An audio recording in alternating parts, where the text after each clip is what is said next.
Picture taken. And if they had a teapot, they would invite you to tea, you know, it's...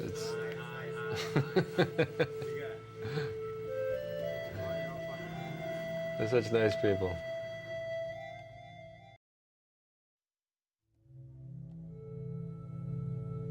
At 2 a.m., you could hear this armored column rumble through town, and so I went out to the balcony where I was staying, and it was Dustom arriving from Kunduz. In fact, Dustom was gone the entire battle of Kalajungi. And they were not happy that this was going on.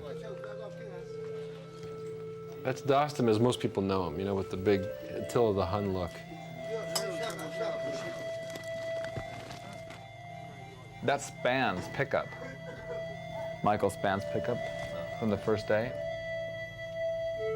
Some of these bodies have been there for 5 days. And the smell was absolutely unbelievable. What's the smell like?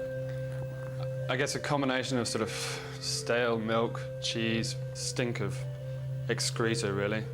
Catches at the back of your throat. It's quite difficult to eat food for a little while afterwards.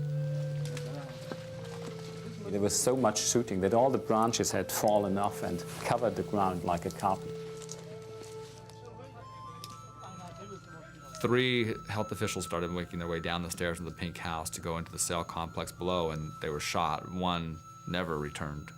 And at that point, I guess they realized we have Taliban who are still willing to fight down in the basement.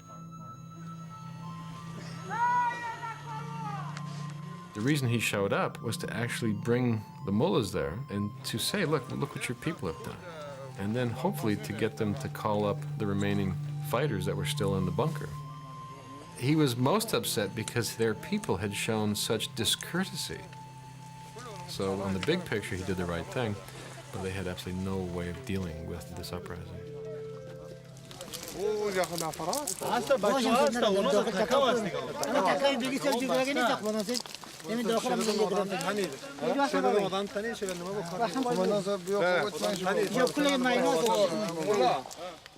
The mullahs were asked to sort of yell down and say, please give up, brothers, you know, it's over, don't kill anyone.